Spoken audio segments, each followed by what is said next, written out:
الرحیم. موبائل میں تصویر لینا کیسا ہے؟ جائز ہے، ناجائز ہے، حرام ہے یا عکس ہے تصویر نہیں؟ کئی دفعہ جواب دے چکا ہوں. موبائل کی جو تصویر ہے، جس کو ڈیجیٹل تصویر کہا جاتا ہے، چاہے موبائل کی ہو چاہے اسکرین پہ ہو جو LED وغیرہ، یہ ہماری رائے میں تصویر میں داخل نہیں ہے، یعنی اس تصویر میں جو حرام ہے. اس میں دارالعلوم کرنگی میں بہت لمبی بحث ہوئی تھی، 2 مہینے مجلس چلی تھی، جس میں فقیر کو بھی احقر کو بھی شرکت کا موقع ملا تھا. تو حضرت مفتی رفیع عثمانی صاحب، حضرت مفتی تقی عثمانی صاحب، مفتی رفیع عثمانی صاحب کو تو بہت جزم کے ساتھ اس پر اطمینان تھا کہ تصویر کی جو حرمت ہے یہ توقیفی ہے. توقیفی کا مطلب جو تصویر حرام ہے وہی اس کو حرام کہا جائے گا، یہ عقلی نہیں ہے. اور جو تصویر حرام ہے اس کے لیے بنیادی شرط ہے کہ قرار ہو اس کو. یہ جو ڈیجٹ فارم میں تصویر ہوتی ہے اس کو قرار نہیں ہوتا. جیسے آپ نے تار کھینچی تو غائب، ایک بمبارمنٹ ہوتی ہے نا باقاعدہ، تو قرار نہیں ہے اس کو. تو جیسے جیسے تصویر میں قرار پیدا ہوگا اس کی حرمت بڑھتی چلی جائے گی. تبھی سب سے زیادہ حرام تصویر مجسمے کی ہوتی ہے جس کا سایہ ہوتا ہے، اور سب سے کم حرام وہ ہوتی ہے جو پیپر پہ آپ نے پرنٹ نکالا ہے.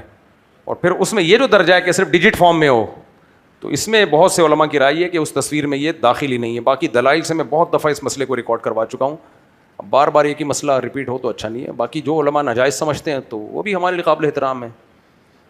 اور ایک اہم بات یہ بھی ہے کہ اگر یہ حرام ہے بھی تو جس حدیث میں تصویر کو حرام قرار دیا گیا ہے اسی میں کتا پالنے کو بھی حرام قرار دیا گیا ہے. تو کتا پالنا تو ضرورت کے وقت جائز ہے، شکار کی ضرورت کے لیے بھی جائز ہے، حالانکہ وہ کوئی بہت بڑی ضرورت تھوڑی ہے. تو تصویر جو ڈیجیٹل فارم میں تصویر ہے یہ تو اس وقت دنیا میں تبلیغ کا سب سے بڑا ذریعہ ہے. یہ ایسا ہی ہے کہ آپ میڈیا کی دنیا میں جب انگریز جہاز اور میزائل استعمال کر رہا ہو آپ غلیلوں سے لڑ رہے ہو، تو میڈیا کی دنیا میں جو مقابلہ ہوگا نا وہ اس پہ نہیں ہوگا کہ آپ کے سامنے کتنے لوگ بیٹھے ہوئے ہیں. تو محدود لوگ ہوتے ہیں، اصل تو وہ کراؤڈ ہے جو سوشل میڈیا پہ ہے. تو کفر کا پیغام تو 1 سیکنڈ میں کروڑوں تک پہنچ رہا ہے، جو اسلام کے خلاف وہ سازشیں کر رہے ہیں، اور اسلام کا پیغام وہ ہزاروں تک بھی نہ پہنچے. تو یہ شریعت کیسے اس بات کو مان لیتی ہے؟ جو اسلام قیامت تک کے لیے آیا ہے وہ کیسے اس کو برداشت کر لے گا کہ آپ وہ ذرائع استعمال نہ کریں جو اتنے افیکٹو ہوں کہ 1 سیکنڈ میں ان کی دعوت دنیا تک پھیل رہی ہو، اور نبی کی بات جو ہے اسلام کی بات وہ اس کے لیے آپ جدید ذرائع استعمال نہ کریں. بالکل ایسے ہی جیسے عیسائی مشنریاں تبلیغ کے لیے جہاز میں جا رہی ہیں اور ہم گدھے پہ بیٹھ کے جائیں، ہماری تو 4-5 نسلیں راستے میں ہی انتقال کر جائیں گی، پتہ نہیں کون سی نسل پہنچے گی. اچھا بھائی، ایک نوجوان بھائی جان عشق معاشقے کے چکر میں کچھ سائیکو ہو گیا ہے اور کچھ عرصے سے گھر سے لاپتہ ہے. اس کا باپ ابا کافی پریشان ہے، میں بھی اسے یاد کروں تو ٹینشن میں چلا جاتا ہوں. کوئی حل یا وظیفہ بتا دیں. اس کا باپ ہر وقت بیٹے کی شادی کی فکر کر لیتا تو یہ حال نہ ہوتا. دیندار ابا ہیں، اس پر بھی بیان داغ دیں کریں. کئی بار بیان داغ چکا ہوں. اچھا، یہ جو عشق معاشقہ ہے یہ اپنی حماقتوں سے ہوتا ہے، نظر کی حفاظت نہیں ہوتی. اسلام نے نظر کی حفاظت کا حکم دیا. تاڑ میں لگے رہتے ہیں، ہر وقت کسی لڑکی کو دیکھتے رہتے ہیں، مسلسل باتیں کرتے رہیں گے اس سے. ایک دم سے کبھی بھی عشق نہیں ہوتا کہ پہلی نظر پڑی اور عاشق ہو گئے، کبھی بھی ایسا نہیں ہوتا. عشق جب تک ریلیشن نہ ہو اس وقت تک بنتا نہیں ہے. دیکھو لوگ فلمیں دیکھتے ہیں نا، ہیروئن کتنی خوبصورت ہو، ہیروئن کو دیکھ رہے ہوتے ہیں، کبھی کسی پہ عاشق نہیں ہوتے، اس لیے کہ ان سے ریلیشن ہی نہیں ہوتا. ساری زندگی فلمیں دیکھتے رہیں گے، عاشق نہیں ہوں گے. وجہ کیا ہے؟ کوئی رابطہ نہیں ہوا نا، کہ وہاں سے کوئی فون کیا ہو بالی ووڈ کی کسی ایکٹریس نے، اور جناب کیسے ہیں آپ، کوئی بات چیت نہیں ہوئی. تو عشق اس سے نہیں ہو جاتا. عشق ہوتا ہے جب جانبین سے ریلیشن ہوتا ہے. کیوں کیا ریلیشن بھائی؟ اللہ نے حکم دیا تھا نظر کی حفاظت کرو، کیوں نہیں حفاظت کی؟ کیوں رابطے میں رہے؟ اب پاگل ہو گئے. یہاں تو کم ہے، باہر ملکوں میں تو مرتے رہتے ہیں لوگ خودکشیوں کر کے. یہاں بھی جو خودکشیاں ہوتی ہیں نا زیادہ تر وہ ناکام معاشقے میں ہی ہوتی ہیں. تو اپنی زندگی کو تباہ و برباد مت کرو، نظر کی حفاظت کرو. اور ماں باپ کو چاہیے بچے کی جلدی شادی کر دیں تاکہ ٹھکانے لگ جائے اور یہ معاشقے کے چکر ہی پیدا نہ ہو. میں نے آپ کے بیانات سن کر مجبوری میں چھپ کر شادی کی بات پکی کر لی تھی، لیکن کچھ ابا کے غصے، ناراضی اور والدین کی عزت کی خاطر میں نکاح کرنے میں کنفیوز رہا اور منع کر دیا. لیکن ابھی تک بڑے بھائی کی بات پکی نہیں ہوئی. اب مزید 7-8 سال ضائع ہو گئے. کر لو شادی، بڑے بھائی کے چکر میں چھوٹے بھائی کی نہیں، تو پاگل پن ہے. اپنے خرچے پہ جو کر رہا ہو تو ابا کو بتا دو، ابا کر دیں ٹھیک ہے، نہیں تو کر لو. پھر ابا بولیں کیوں کی، تو بولے میں تو کہہ رہا تھا آپ کر دو، آپ نے نہیں کی تو پھر مجھے تو بھوک لگ رہی تھی. بھائی آپ امی سے کھانا مانگتے، امی پراٹھا دے دو، بھوک لگ رہی ہے، امی دے دیں اچھی بات ہے, نہیں دیں 1 گھنٹہ ہو گیا 2 گھنٹے تو آپ ہوٹل سے منگوا کے کھا لو. پھر امی کہ کیوں منگوایا؟ بھائی میں تو 2 گھنٹے سے بول رہا ہوں, 3 گھنٹے سے بول رہا ہوں بھائی, میں تو یہی کرتا ہوں, گھر والوں کو بولتا ہوں پراٹھا گھر والے دے دیں عزت کے ساتھ تو کھا لیتے ہیں, نہیں ہو تو بھائی فون کیا یار جا دیسی گھی لے جا, ہوٹل والے سے بولے اس کو پراٹھا بنا کے دے تو کھا لیتے ہیں, کیونکہ اس میں ٹائم پہ کھانا کھا لیا تو پھر آگے لنچ بھی ٹائم پہ ہوگا, ڈنر بھی ٹائم پہ ہوگا. صبح کا ناشتہ ہی 3 گھنٹے لیٹ ہو رہا ہے تو ساری روٹین کیا ہو گئی, برباد ہو گئی. جس آدمی نے کوئی کام کرنا ہوتا ہے وہ تو روٹین کا پابند ہوتا ہے نا, روٹین سے پروٹین مل جائے ٹھیک ہے, اس پروٹین کا کیا کرنا جو روٹین کے بغیر ہو. تو پراٹھے میں پروٹین نہیں ہوتے ویسے, ایک بات ہے انڈے میں ہوتے ہیں جو پراٹھے کے ساتھ آپ کھاتے ہو. کل ایک صاحب نے مجھے ہدیہ دیا, اتنا سارا دودھ گفٹ لے کر آئے, مفتی صاحب یہ ہماری گائے کا دودھ, ویسے ہماری اپنی گائے بھی ہے. میں گھر لے گیا, میں نے کہا بوائل کرو ساری ملائی نکال کے میرے لیے رکھ دینا, دودھ جو مرضی کرنا ہے کر لو, مجھے کیا چاہیے ملائی چاہیے اس کی. تو انہوں نے ساری ملائی رات نکالی ہے, صبح ناشتے میں الحمدللہ پھوڑ دی. خیر, تو ملائی بڑی مزے کی چیز ہے. مجھے تو حیرانگی ہوتی ہے جس کو ملائی تازہ ملائی ہو, فریج کی جمی بھی نہیں, جس کو ملائی بھی پسند نہیں ہے تو کیا ذوق ہے یار اس کا, بس ذوق ہے نا. تو ملائی بڑی مزے کی چیز ہے. خیر, تو اس لیے ابا کرا دیں ٹھیک ہے, نہیں تو اپنے خرچے پہ پراٹھا خرید کے کھا لو. ویسے گھر میں مجھے ٹائم پہ مل جاتا ہے پراٹھا, ایسا نہیں ہے. کبھی اگر لیٹ ہو گئے, کوئی مسئلہ ہو گیا, کیا چخ چخ پخ پخ بھائی منگا کے کھا یار, اور بھی غم زمانے میں محبت کے سوا. تو اگر میں ذلیل ہو کر بڑوں کا دل دکھا کر جلدی شادی کی کوشش کر لیتا تو یہ مصیبت اور افسوس نہ ہوتا. ذلیل ہو کے کر لینا, ذلیل ہو کے شادی کرنا اس عزت سے بہتر ہے جو کنوارے رہ کے انسان کو ملتی ہے. کیا خیال ہے آپ کا, کیا خیال ہے؟ میں نے جو کی ہیں عزت سے کی ہیں, ہر دفعہ الگ ٹائپ کا ذلیل ہوا ہوں میں, ہر دفعہ الگ قسم کی ذلت ہوئی ہے. میرا خیال تھا اس دفعہ وہ والی اب نہیں ہوگی ذلت, کیونکہ اتنا اس سے زیادہ ذلیل ہو نہیں سکتا, لیکن یونیک ٹائپ کی ذلت. یونیک, یہ لفظ یونیک بولتا تھا میں, کسی نے بتایا یونیک. تو اس لیے ذلیل ہو کے بیوی مل جائے, خدا کی قسم یہ اس عزت سے بہتر ہے جس میں تمہیں بیوی نہ ملے. بار بار ذلیل ہو اور ذلیل لیس ہو جاؤ, ایک دن آئے گا ذلیل پروف ہو جاؤ گے, ٹھیک ہے, ذلت محسوس ہونا ختم ہو جائے گی. خدا کی قسم یار, مجھے کیوں بار بار ایک ہی ٹاپک بلواتے ہو؟ بیوی سے بڑی کوئی نعمت ہو سکتی ہے, عورت سے بڑی کوئی نعمت نہیں ہے. عورت سے دیکھو, یہ عشق میں پاگل ہو کے مر گیا نا, اللہ نہ کرے مر جائیے, لیکن ایک حالت ہی ہو گئی ہے. تو بھائی مرد کے لیے اللہ نے سب سے اٹریکٹیو بنایا کس کو ہے؟ گاڑی کو. بولو کبھی کوئی گاڑی کے عشق میں پاگل ہوا؟ ابے منہ سے پھوٹو, تمہارے مطلب کی بات کر رہا ہوں.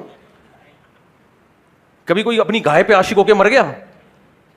بزنس پہ, بینک بیلنس, بھائی سب سے زیادہ اٹریکشن اللہ نے مرد کے لیے جس چیز میں رکھی ہے, بشرطے کہ مرد کا بچہ ہو, ہجڑا نہ ہو, تو سب سے اٹریکٹیو چیز کیا بنائی اللہ نے؟ عورت بنایا, بیوی کی شکل میں. بیوی کی شکل میں سب سے زیادہ اٹریکٹیو ہے, تو وہ تو ہونا ہی چاہیے, 400 ہونی چاہیے, لیکن شریعت نے 4 کے بعد پابندی لگا دی ہے, سارا پیسہ اسی پہ خرچ کرو, بیوی مل جائے, بیوی مل جائے. لیکن وہ اللہ نے بولا بس 4 سے زیادہ نہیں, تاکہ دوسروں کو بھی تو کچھ ملے, ساری تو ہی لے جائے گا.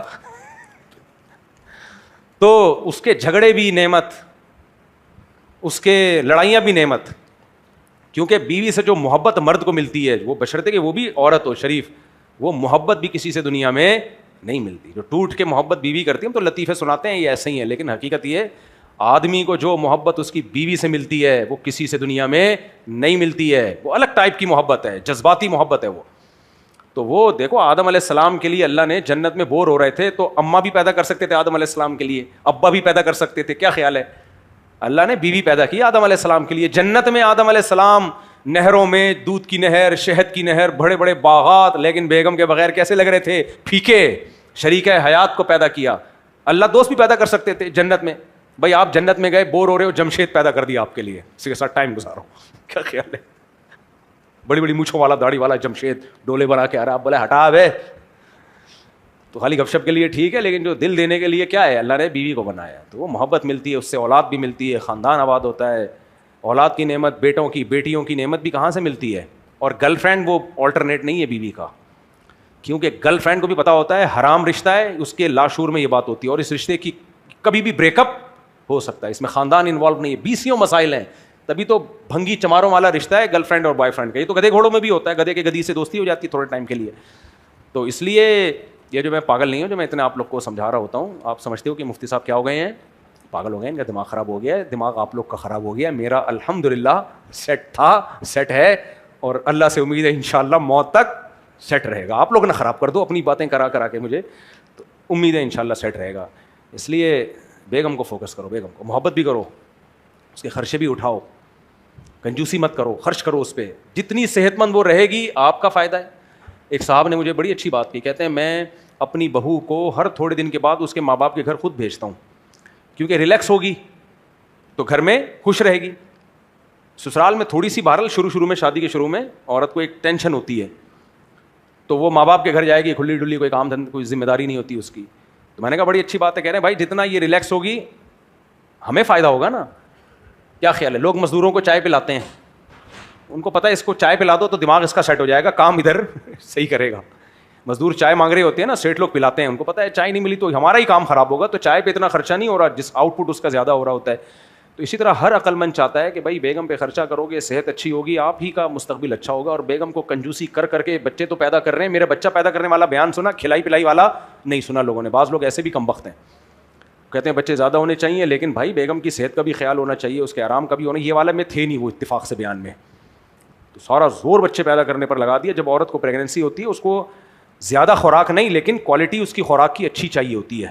میں نہیں کہہ رہا زیادہ کھلاؤ, جو خوراک کی کوالٹی اچھی ہوگی, ورنہ عورت کا بڑا بیڑا غرق ہو جاتا ہے بچے پیدا کر کے اگر کوالٹی والی خوراک نہ ملے. کوالٹی سمجھ رہے وہ پیزے برگر نہیں, انڈے دودھ مچھلی یہ ٹائپ کی چیزیں تھوڑی ہوں, لیکن کھجور یہ چیزیں ہونی چاہیے. تو اس لیے یہ مان لو یہ بات جو ہم کہہ رہے ہیں. آپ جو بیچارے بوڑھے ہو گئے وہ تو اب پچھتا رہے ہیں. دوسرا, اگر جادو آسیب کا مسئلہ ہو تو کیسے معلوم کیا جا سکتا؟ کوئی جادو آسیب نہیں ہے آپ کے اوپر, دماغ خراب. اب کر لو, کہہ رہے ذلیل ہو گیا اب کر لو بھائی. ہو سکتا ہے کوئی کہ اب یہ بوڑھے ہو گئے, اگر بوڑھے ہو گئے تو افسوس نہ ہوتا ہے ان کو, اس کا مطلب ابھی کرنٹ باقی ہے.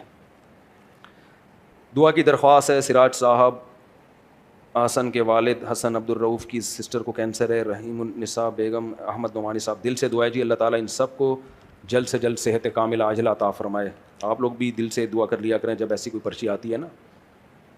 آپ ہر بیان میں کہتے ہیں کبھی چھاؤں میں ملنا, اور جب ہم آپ سے ملاقات کرتے ہیں تو آپ ٹائم نہیں دیتے. کیوں نہیں ٹائم دیتا؟ میں ہر اتوار کو ٹائم دیتا ہوں لوگوں کو, ایک طریقہ رکھا ہوا ہے, اس پروسیس کے تحت آئیں تو ضرور ٹائم ملے گا انشاءاللہ.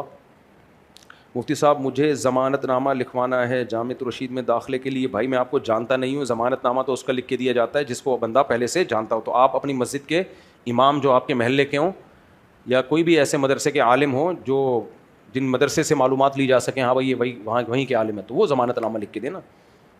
مفتی صاحب میری عمر 17 سال ہے اور مجھے پیار ہو گیا ہمارے خاندان میں ایک لڑکی سے. اس سے مجھے بہت محبت ہو گئی. ہر وقت اس کے بارے میں سوچتا ہوں, اس کو بھی نہیں معلوم کہ میں اس سے محبت کرتا ہوں. سال میں صرف یا 2 مرتبہ اس کا دیدار ہوتا ہے. میں چاہتا ہوں کہ اس کو بتا دوں کہ میں اس سے محبت کرتا ہوں, کیونکہ ہمارے خاندان میں شادی 25 یا 26 سال کی عمر میں کرتے ہیں. اتنے میں اس کو کوئی اور نہ پسند پھنسا لے, مجھے اس بات کا ڈر لگا رہتا ہے. میں نے زندگی میں پہلی مرتبہ محبت کی. تیری زندگی ہوئی کتنی ہے؟ کہہ رہے زندگی میں پہلی مرتبہ, بڑا تیر مارا ہے تو نے.